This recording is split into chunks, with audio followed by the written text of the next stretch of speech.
warahmatullahi wabarakatuh. Hai Sobat Heptalk. Baik lagi bareng kita di ruang paling seru, paling jujur, dan pastinya paling relate buat kamu, para pejuang skripsi dan pencari motivasi. Ya, kali ini kita bawain tema yang jujur aja, pasti dekat banget sama hidup mahasiswa zaman sekarang.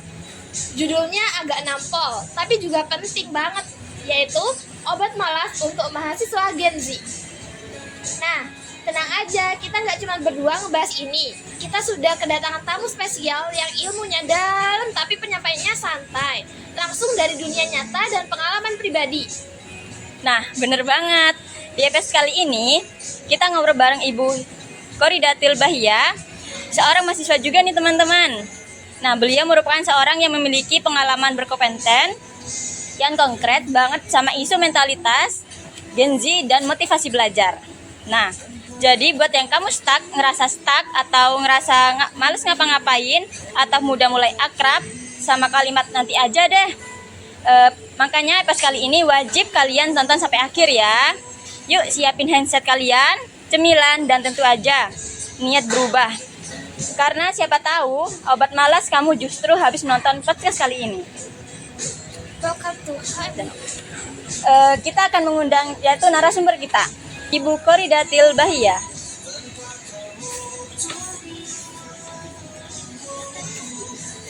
Halo Ibu. Halo. Terima kasih ya sudah nyempetin datang di Heptalk kali ini. Boleh perkenalan dulu namanya dan pengalaman selama kuliah ini apa aja? Halo teman-teman, saya Khoridatil Bahia, bisa dipanggil Rida. Pengalaman saya selama kuliah, saya pernah mengikuti organisasi HMJ selama 2 periode, kemudian Badan Eksekutif Mahasiswa juga.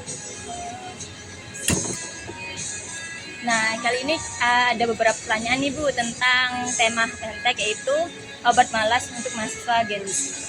Nah, untuk yang pertama ini, pengalaman Ibu, apa yang dimaksud dengan malas di kalangan mahasiswa Gen Z ini? Apakah ini cuma rebahan atau ada hal yang lebih dalam? Kalau kita berbicara tentang Gen Z, itu mereka tumbuh dengan teknologi digital dan internet sebagai bagian dari kehidupan mereka sehari-hari. Kalau kita berbicara terkait malas di kalangan Gen Z, apakah cuma tentang rebahan aja? Nah, itu sebenarnya enggak. Kenapa sih Gen Z ini bisa disebut sebagai generasi yang malas? Kadang kan persepsi orang menyatakan seperti itu. Nah, malas yang dimaksud di kalangan Gen Z itu mereka yang cara bekerjanya atau menyelesaikan sesuatunya itu beda dengan generasi sebelumnya. Contohnya kayak misal generasi sebelumnya itu apabila ada jadwal untuk kuliah, mungkin mereka lebih mengutamakan loyalitas, bisa datang ke kampus. Terus kalau Gen Z itu biasanya kenapa kalau bisa Zoom atau lewat kumpulkan tugas lewat email, kenapa harus tatap muka gitu. Itu perbedaannya antara Gen Z dengan generasi sebelumnya. Nah, titik malas yang dikatakan persepsi orang-orang itu di situ. Apakah itu kata malas itu hal wajar, apa perlu diperbaiki? Saya katakan malas itu wajar, apalagi kita manusiawi ya. Tapi saya katakan wajar itu karena memang itu seharusnya. Seperti kita butuh istirahat. Kan kadang kita dalam 24 jam bukan hanya rebahan aja, tapi ada kalanya juga kita ada kegiatan, kemudian setelah kegiatan kan kita butuh istirahat karena pikiran dan badan mungkin lagi capek, jadinya butuh istirahat. Nah, yang nggak wajar itu ketika rasa malas itu secara terus-menerus. Misal kita selalu dalam setiap harinya itu kita cuman rebahan aja, cuman scroll media sosial kayak gitu, itu kan nantinya akan menjadi kebiasaan buruk. Itu yang perlu dirubah. Tapi kalau malas karena hanya kebutuhan untuk istirahat saja, saya rasa itu hal yang wajar. Nah, menurut pengetahuan Ibu Rida, ini faktor utama yang menyebabkan mahasiswa Gen Z cenderung mudah merasa malas atau kehilangan motivasi itu apa? Faktor utama kita merasa malas. Ya. Kalau saya sendiri itu karena kurangnya motivasi. dan ketika kita nggak memiliki tujuan, karena kan kalau kita menjadi mahasiswa itu terkadang ada beberapa mahasiswa yang kuliah cuman sekedar ya udahlah datang ke kampus habis itu pulang, tapi ada juga mahasiswa yang kita kuliah itu benar-benar pengen cari pengalaman atau belajar banyak di luar perkuliahan gitu. Jadi memang faktor utama itu bagi saya kurangnya motivasi dan juga belum mempunyai tujuan mungkin, dan dia masih pola pikirnya masih belum ini ya, belum benar-benar memikirkan ke depan gitu. Karena kan dukungan dari orang-orang terdekat itu sangat penting. Kan zaman sekarang makin maju, teknologi makin maju juga kan. Apakah itu termasuk pengaruh besar bagi Gen Z yang sekarang? Maksudnya teknologi itu apakah berpengaruh besar gitu? Kalau dari saya sih sangat berpengaruh. Karena kalau kita itu berpengaruh terhadap rasa malas atau apa? Ya, merasa malas. Kalau berpengaruh terhadap rasa malas artinya pengaruh buruk kan, negatif ya. Bagi saya sangat berpengaruh karena yang awalnya kita contoh sekarang kan sudah banyak tuh media sosial, contohnya kayak ada TikTok juga. Nah, Gen Z itu sekarang lebih banyak meluangkan waktunya untuk scroll TikTok, iya enggak? Iya. Kalian juga? Iya. Sama saya. Jadi kalau misal ada kegiatan kayaknya jam 11 aku ada kegiatan di organisasi, mungkin ada kegiatan podcast gitu, tapi kita tuh jam 10 masih aja di atas tempat tidur masih scroll TikTok gitu. Jadi memang teknologi media sosial itu sangat mempengaruhi rasa malas di kalangan Gen Z gitu. Berarti sangat berpengaruh banget ya. Iya.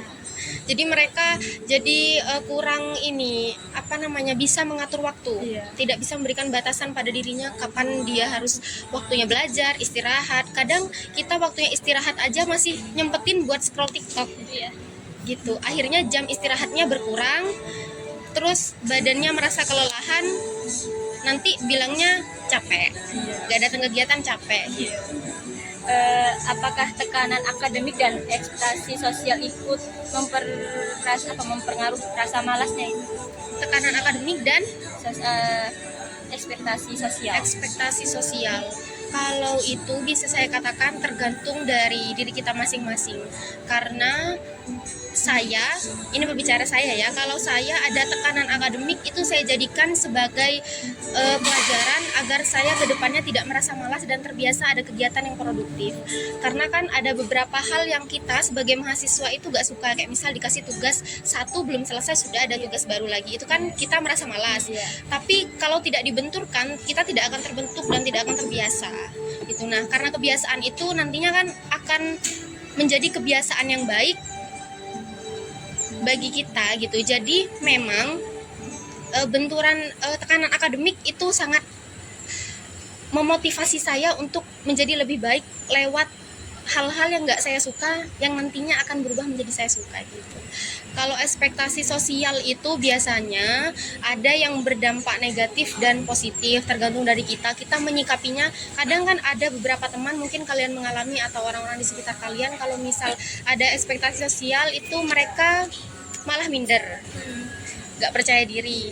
Tapi kalau saya itu lebih ke makin semangat untuk belajar karena saya lebih terfokus pada proses, tidak terfokus pada hasil. Karena kalau prosesnya baik kan hasilnya baik, yang akhirnya nanti akan menimbulkan validasi. Karena Gen Z itu saya yakin sangat membutuhkan validasi. Jadi bukan hanya tentang mahasiswa atau kita tentang pelajaran atau apa, bahkan mungkin punya hubungan, punya pacar belum. Mungkin kalau punya pacar aja kita bisa lihat di TikTok aja banyak kayak, kamu sayang nggak sih sama aku? Hal sekecil itu aja perempuan butuh validasi gitu. Apalagi tentang hal-hal yang yang baik buat kita gitu. Kayak misal di organisasi maupun sebagai mahasiswa kan validasi itu menurut saya penting sih. Kita ya, Bu. Iya, bisa jadi motivasi juga gitu. Menurut Bu Rida nih, untuk disampaikan ke teman, bagaimana pola hidup sehari-hari mahasiswa Gen Z mempengaruhi semangat dan produktivitas mereka? Kehidupan sehari-hari itu memang sangat mempengaruhi semangat dan produktivitas. Semua itu tergantung dari kebiasaan kita. Kalau misal kita terbiasa setiap harinya itu tidak bisa mengatur waktu, kita tidak mempunyai jadwal untuk diri kita sendiri, contohnya jam segini harus ngapain, terus jam segini waktu yang ngapain gitu, itu saya rasa sangat berpengaruh. Kalau sudah terbiasa cuman rebahan, scroll media sosial aja, terus waktunya istirahat tidak teratur, jamnya kurang, itu akan mempengaruhi semangat, jadi gak semangat, jadi nggak produktivitas lagi, nggak produktif lah, nggak bisa melakukan aktivitas kayak biasanya gitu. Jadi memang hal-hal yang setiap hari kita lakukan, hal-hal positif itu memang mempengaruhi semangat dan produktivitas kita. Karena kan semangat dan produktivitas itu bisa dikatakan baik karena kebiasaan. Kalau kita nggak terbiasa melakukan hal-hal yang baik, yang produktif, pasti males-malesan. Rebahan Rebahan Scroll terus, TikTok. itu gengsi itu. Iya. Berarti kalau begadang terus kurang olahraga punya hubungan langsung dengan rasa malas yang mereka alami ya, Bu? Sangat, itu sangat memiliki hubungan karena saya begitu banyak menemukan teman-teman atau orang-orang di sekitar saya itu sekarang kan lagi senang-senangnya main game ML mungkin ya. Jadi teman-teman itu yang waktunya malam buat istirahat mereka gunakan pada main game, nongkrong, akhirnya begadang sampai subuh, tidurnya baru subuh, padahal jam 8 mereka ada waktu buat kuliah, yang akhirnya mereka gak masuk kuliah atau telat, alasannya aku masih capek, aku masih kurang tidurnya gitu. Padahal kan sebenarnya mereka itu menjadikan pagi sebagai malam, malam sebagai siang gitu, akhirnya nggak bisa produktif. Berarti tren yang saat ini kayak Gen Z sekarang itu lagi hobi-hobinya jogging, Iya. kan sekarang lagi hobi gitu. Berarti itu termasuk pengaruh yang positif ya, Bu? Iya, karena itu nantinya akan menjadi kebiasaan yang baik. Kan jadi gak males kan kalau Iya. udah kebiasaan olahraga. Iya. Tapi kalau cuman kebiasaan rebahan sambil scroll TikTok aja, ya tiap harinya juga bakal gitu, males-males aja gak ngapa-ngapain gitu. Menurut Bu Rizda, apa saja obat malas yang bisa digunakan mahasiswa agar lebih produktif tanpa mengorbankan kesehatan mental mereka? Obat malas kalau saya adalah salah satunya motivasi. Karena saya tipe orang yang kadang itu ada kalanya ngerasa capek, tapi istirahatnya itu kadang lebih dari yang seharusnya. Kan kalau kita capek kan butuh cuma sekedar istirahat boleh, tapi kalau malas kan mungkin itu sudah kebiasaan buruk. Tapi kadang saya tuh istirahatnya melebihi dari apa yang seharusnya. Udah selesai istirahatnya cuma mungkin bisa 2-3 jam, saya bisa 4 jam. Nah di situ itu saya membutuhkan motivasi. Saya mengingat bahwa motivasi itu sangat penting untuk mengingat apa sih tujuan kita awal. Seperti contohnya kita masuk di kuliah itu kan tujuannya juga lulus tepat waktu, ya nggak lulus tepat waktu. Jadi kalau misal kita ogah-ogahan ngerjakan tugas, akhirnya matkul itu ngulang, kan itu akan buang-buang waktu lagi gitu. Jadi emang obat dari malas itu salah satunya motivasi, terus juga target dari diri sendiri, tujuan kedepannya gitu sih. Sebelum kita lanjut, kita berikan untuk guru. Kasih. Boleh diminum, Bu. Sebelum kita lanjut. Oke. Menurut Bu Rizda, apakah ada teknik sederhana yang bisa langsung dipraktekkan untuk mengembalikan semangat belajar mahasiswa Gen Z saat ini? Teknik sederhana mungkin pertama kita ubah pola pikir terlebih dahulu, kayak kita mengingat kembali apa sih tujuan kita kuliah ini, terus nanti setelah kita mampu menyelesaikan akademik, kita akan melakukan apa, tujuan kedepannya, kemudian kita bisa membuat jadwal kayak pakai satu kertas aja nggak apa-apa ya, terus ditempel di di lemari, di kamar gitu. Jam segini waktunya kita istirahat, jam segini waktunya kita scroll TikTok gitu. Jadi gitu aja sih lagi ya. Kalau untuk tujuan mau kampus mau kerja gimana gitu. Iya, karena kan memang gak mungkin kita selalu jadi mahasiswa sampai umur berapa kan, pasti kan kita ada targetnya, umur segini kita sudah harus menyelesaikan studi, kemudian bekerja sampai umur segini, kemudian nanti selanjutnya gitu. Jadi perlu tujuan hidupnya tuh ya buat semangat kita. Bagaimana cara membedakan antara butuh istirahat dan sekedar malas? Cara membedakan hanya sekedar butuh istirahat atau malas. Kalau butuh istirahat itu kita cuma pada saat selama 24 jam itu misal kita ada kegiatan dari pagi sampai siang. Nah, setelah itu kita mungkin rebahan, malas-malasan selama 1 sampai 3 jam itu boleh.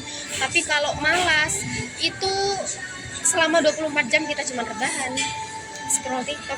Jadi dalam sehari itu nggak ada kegiatan produktif. Itu malas. Yang sudah menimbulkan kebiasaan buruk itu malas. Tapi kalau cuma sekedar istirahat, ketika kita sudah melaksanakan suatu hal atau kegiatan yang produktif, ya kita butuh istirahat karena kan pikiran dan badan kita merasa capek gitu. Jadi jangan memaksakan diri. Mungkin boleh cerita tentang momen ketika diri kita sendiri merasa sangat malas, bagaimana menghadapinya saat itu? Saya kebetulan sekarang adalah mahasiswa semester akhir yang alhamdulillah tinggal nunggu yudisium. Nah, kemarin itu pada saat pelaksanaan pengerjaan skripsi itu kan tentunya kita harus bimbingan, ada revisi dari dosen juga. Nah, itu ada kalanya saya merasa udah capek sama semuanya, udah males, akhirnya tidak buka laptop sama sekali. Nah, tapi setelah 1 hari saya baru mengingat tujuan saya berpikir bahwa tujuan saya masuk di kuliah ini untuk lulus tepat waktu juga, saya punya target, kemudian saya melihat teman-teman saya itu bisa menyelesaikan, kenapa saya enggak? Jadi itu selalu saya jadikan motivasi, saya selalu mengingat orang tua juga, orang tua berharap saya wisuda tahun ini. Jadi kalau misal saya males-malesan, nggak mau buka laptop, mau sampai kapan saya berada di titik ini, itu kan memang harus dilalui, nggak bisa diloncati kan. Jadi memang harus dilalui. Jadi saya mengingat hal tersebut, saya bangun lagi, akhirnya ngerjakan lagi. Jadi memang motivasi dan dukungan dari orang-orang terdekat itu penting. Dan teman-teman saya juga bilang, ayo dong kerjakan lagi, kan kita masuk bareng mau keluar bareng gitu. Teman juga berpengaruh sangat besar ya? berpengaruh. Apa pesanmu Rifda untuk mahasiswa Gen Z yang sedang berjuang melawan rasa malas, tapi belum tahu harus mulai dari mana? Itu pertanyaan terakhir. Pesan untuk mahasiswa Gen Z. Oke, mungkin saya ngomongnya ke kamera aja. Ya, boleh. Hai teman-teman, saya tahu ketika motivasi sedang rendah dan rasa malas menghampiri, tapi kalian jangan menyerah, kalian tidak sendiri dalam perjuangan ini. Mulailah dari langkah-langkah kecil, tetapkan tujuan, buat jadwal belajar yang realistis dan fleksibel. Mulai dari sekarang, jangan lupa istirahat yang cukup, jangan paksakan dirimu. Langkah kecil yang kamu ambil akan membawa kamu lebih dekat kepada tujuan dan kesuksesan. Jadi mulai dari sekarang, jangan menunda-nunda, tetapkan tujuan, buat jadwal, dan mulai belajar. Kalian pasti bisa. Wah, hebat sekali ya pembahasan kali ini. Kayaknya bukan cuma obat malas ya yang kita dapat, tapi juga resep semangat baru untuk menjalani kehidupan sehari-hari sebagai mahasiswa Gen Z. Bener banget, terima kasih ya Bu Rida sudah menyampaikan, sudah sharing pengalamannya dan menyampaikan pesan-pesan kepada mahasiswa Gen Z sekarang. Buat kamu yang dengar sampai akhir, selamat ya. Itu artinya kamu udah 1 langkah lebih dekat tinggalin zona mager dan mulai gerak pelan-pelan atau berubah. Gak harus dengan kegiatan besar, tapi cuman harus dimulai dengan hal kecil. Jangan terima kasih banyak untuk penonton udah nonton sampai akhir, dan jangan lupa follow YouTube kita HM Talk HMJM favorit kamu, dan episode kali ini episode kali ini share kita ke teman-teman kamu dan yang nggak niat ngapa-ngapain atau sering memalas-malasan, agar bisa memotivasi dari pesan-pesan Bu Rida. Dan sampai jumpa di episode kali ini. Saya host Devi Poppy Monica. Dan saya host 2, Ili Halimah Sadia. Terima kasih sudah menonton sampai akhir. Kami ucapkan terima kasih. Wassalamualaikum warahmatullahi wabarakatuh.